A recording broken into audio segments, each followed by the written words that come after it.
Assalamualaikum warahmatullahi wabarakatuh. Alhamdulillahirabbil alamin wa bihi nasta'in ala umurid dunya waddin. Wassalatu wassalamu ala asrafil anbiya'i wal mursalin sayyidina wa maulana Muhammadin wa ala alihi wa sahbihi ajma'in. Amma ba'du. Yang terhormat Ibu Desi Madyarini MPD selaku dosen pengampu mata kuliah PPKN, dan yang kami hormati teman-teman semua kelas PGMIA. Alhamdulillah, marilah kita panjatkan puji syukur kehadirat Allah Subhanahu wa Ta'ala yang telah memberikan nikmat yang begitu luar biasa kepada kita semua, sehingga kita dapat melakukan perkuliahan pada pagi hari ini tanpa ada halangan suatu apapun. Sholawat serta salam semoga tetap tercurahkan kepada junjungan kita Nabi Agung Muhammad Sallallahu Alaihi Wasallam. Semoga kita mendapatkan syafaatnya di yaumul qiyamah nanti. Amin amin ya rabbal alamin.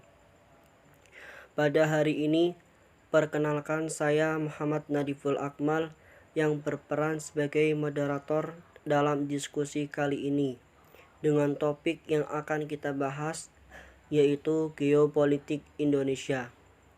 Sebelumnya, perkenankan saya untuk memperkenalkan anggota dari kelompok kami. Yang pertama, Himatul Fikr Iza dengan NIM 2321025, 2 Musyarafah Khairun Nisa dengan NIM 2321026, 3 Muhammad Nadiful Akmal dengan NIM 2321027, dan yang keempat Kuni Febi Rusdaya dengan NIM 2321028. Rangkaian acara diskusi pada pagi hari ini diantaranya yang pertama, sesi tanya jawab dengan jumlah 3 penanya yang dipilih secara acak. Sesi yang kedua yaitu sesi feedback, dan sesi yang ketiga sesi pandangan umum. Sesi tersebut akan dimulai setelah sesi feedback selesai dan diakhiri setelah 10 menit berlangsung.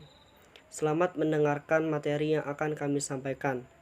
Selanjutnya kepada Mbak Himatul Fikriza dengan NIM 2321025 untuk membacakan materi yang pertama. Terima kasih. Pengertian geopolitik. Konsepsi geopolitik lahir di Jerman pada akhir abad 19. Kata geopolitik berasal dari dua kata, yakni geo dan politik. Geo berarti bumi, dan politik berasal dari bahasa Yunani politeia yang berarti kesatuan masyarakat yang berdiri sendiri yaitu negara. Dan teia berarti urusan. Politik merupakan suatu rangkaian asas, prinsip, keadaan, cara jalan yang digunakan untuk mencapai tujuan tertentu yang dikehendaki.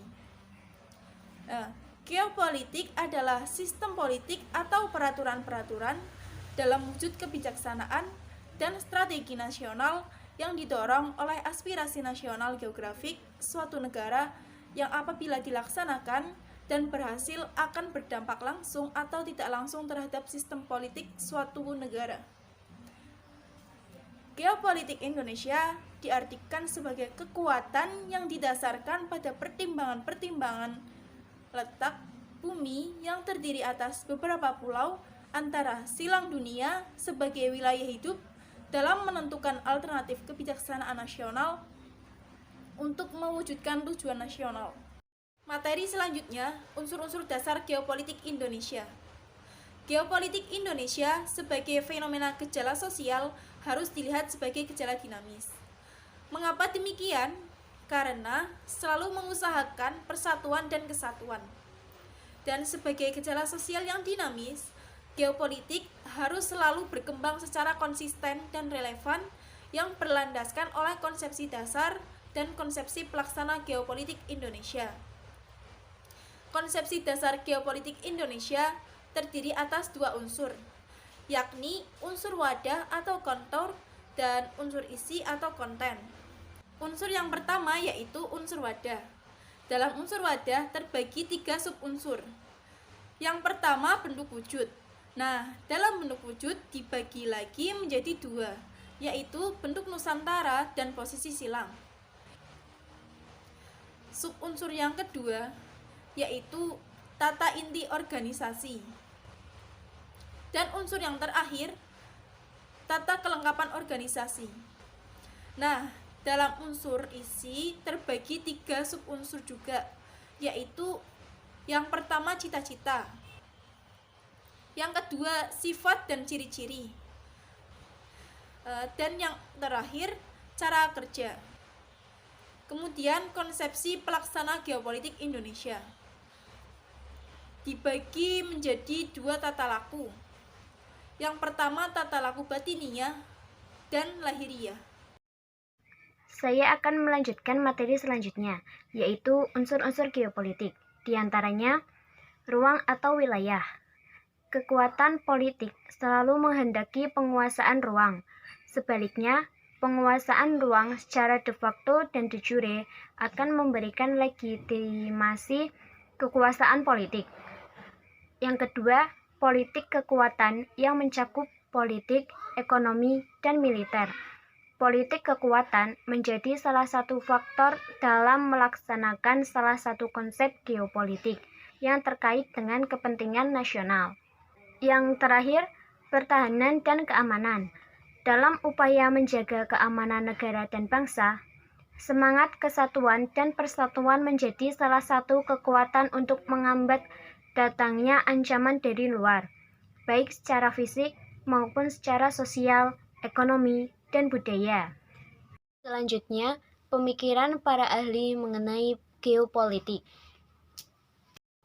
Yang pertama, menurut Friedrich Russell, Jerman 1844 sampai 1904, ia melahirkan teori ruang, di mana bangsa yang berbudaya tinggi akan membutuhkan ruang hidup yang semakin luas karena kebutuhan sumber daya yang tinggi dan akhirnya mendesak wilayah bangsa yang primitif. Yang kedua, menurut Radcliffe Kellum 1864 sampai 1922, ia melahirkan teori kekuatan yang menyatakan bahwa negara adalah satuan politik yang menyeluruh serta sebagai satuan biologis yang memiliki intelektualitas. Dengan kekuatan yang dimilikinya, ia mampu merubah bangsa yang primitif menjadi bangsa yang berswasembada. Yang ketiga, menurut Karl Haushofer, Jerman 1869 sampai 1946, ia melahirkan teori panregional atau 4 kawasan benua. Dalam teori ini disampaikan bahwa untuk menjadi jaya, bangsa harus mampu menguasai benua-benua di dunia yang sudah dibagi ke dalam 4 kawasan di dunia yang terbagi atas 4 kawasan benua, yaitu Pan-Amerika, Pan-Rusia Timur, Pan-Rusia India, dan Pan-Afrika Utara. Yang terakhir, menurut Sir Halford Mackinder 1861 sampai 1947, ia melahirkan teori darah jantung atau wawasan benua. Pada teori ini disebutkan bahwa apabila menguasai suatu dunia, suatu bangsa harus menguasai daerah jantung. Untuk itu diperlukan kekuatan darat yang memadai. Berdasarkan hal ini, muncul konsep wawasan benua atau konsep kekuatan darat. Materi selanjutnya akan dibacakan oleh Mas Nagdiful Akmal. Baik, terima kasih. Saya akan melanjutkan materi yang kelima, yaitu perkembangan konsep geopolitik. Perkembangan konsep geopolitik memiliki 3 periode. Yang pertama ada periode pra-Perang Dunia II. Konsep geopolitik menurut pemikiran Friedrich Russell menyatakan bahwa negara mirip organisme atau makhluk hidup. Ia memandang dari sudut konsep ruang. Menurutnya, Negara adalah ruang yang ditempati oleh kelompok masyarakat bangsa yang terikat oleh hukum alam. Selain itu, ada juga pemikiran menurut Rudolf Schellen yang menguatkan pendapat dan Fred Russell menurut negaranya adalah organisme yang memiliki intelektual. Periode yang kedua adalah periode masa Perang Dunia II. Pada periode ini, konsep geopolitik Indonesia identik dengan penjajahan. Dan periode yang terakhir yaitu periode pasca Perang Dunia II. Pada periode ini, setelah Jerman, Italia, dan Jepang kalah pada Perang Dunia II atas pasukan sekutu pimpinan Amerika Serikat, teori Hawksworth terbukti benar.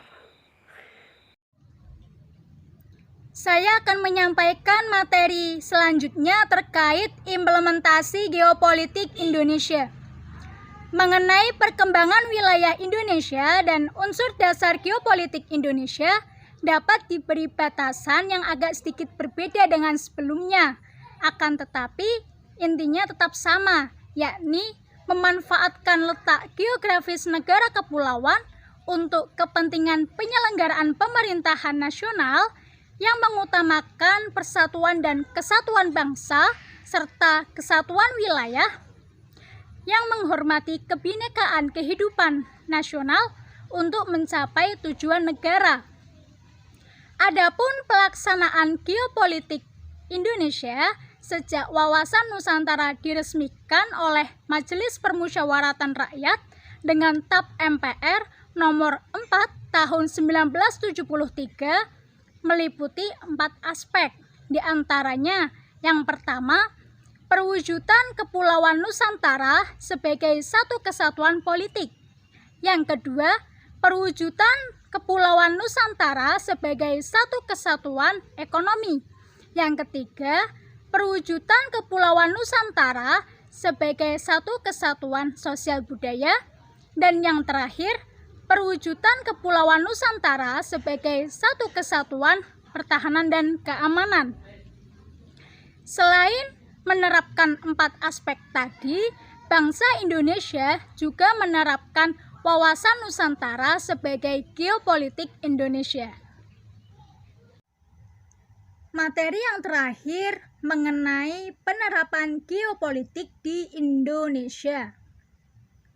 Geopolitik Indonesia menjadi pola yang mendasari cara bersikap, berpikir, dan bertindak dalam rangka menghadapi, menyikapi, dan menangani berbagai permasalahan yang menyangkut kehidupan bermasyarakat, berbangsa, dan bernegara. Geopolitik Indonesia sebagai pedoman dan tuntunan bagi bangsa Indonesia yang penerapannya dibedakan menjadi 2 kelompok, yakni dalam wilayah dan aspek nasional, atau 2 aspek, yakni aspek wilayah dan aspek Polexosbud-Hankam. Yang pertama, aspek wilayah. Manfaat dari penerapan geopolitik Indonesia di bidang wilayah diantaranya yang pertama, luas laut mencapai 3.166.163 km persegi, termasuk luas landas kontinen berjumlah 2.200.000 km persegi. Yang kedua, ada luas daratan mencapai 2.027.087 km persegi. Dan yang terakhir, ada luas zona ekonomi eksklusif mencapai kurang lebih 1.577.300 mil persegi. Semakin bertambahnya ruang hidup seperti di atas, maka bertambah pula daya yang dihasilkan untuk mensejahterakan masyarakat. Pertambahan wilayah tersebut dapat disetujui oleh beberapa negara tetangga. Hal ini terbukti adanya perjanjian mengenai laut teritorial dan batas landas kontinen. Yang kedua ada aspek Polek Sosbud Hankam. Polek Sosbud Hankam sendiri merupakan singkatan dari politik, ekonomi, sosial budaya, pertahanan, dan keamanan. Yang pertama, penyelenggaraan geopolitik Indonesia dalam bidang politik akan menciptakan situasi penyelenggaraan negara yang sehat, dinamis, serta transparan. Yang kedua, penyelenggaraan geopolitik Indonesia dalam bidang ekonomi akan menciptakan tatanan ekonomi yang benar-benar menjamin pemenuhan dan peningkatan kesejahteraan dan kemakmuran rakyat secara merata dan adil. Yang ketiga, penyelenggaraan geopolitik Indonesia dalam bidang sosial budaya akan membentuk sikap masyarakat yang rukun dan bersatu tanpa membedakan suku, asal-usul daerah, agama, dan status sosial. Dan yang terakhir, penyelenggaraan geopolitik Indonesia dalam bidang pertahanan dan keamanan akan membentuk sikap cinta tanah air dan bangsa yang kemudian akan membentuk sikap bela negara yang ada pada diri warga negaranya. Dalam pembinaan seluruh aspek kehidupan nasional, penerapan geopolitik Indonesia harus menjadi nilai yang menjiwai setiap peraturan perundang-undangan yang ada di setiap strata di seluruh wilayah Indonesia. Sikap tersebut akan menjadi identitas bangsa Indonesia. Baik, itulah materi dari kelompok kami mengenai geopolitik Indonesia. Selanjutnya memasuki sesi yang pertama, yaitu sesi tanya jawab.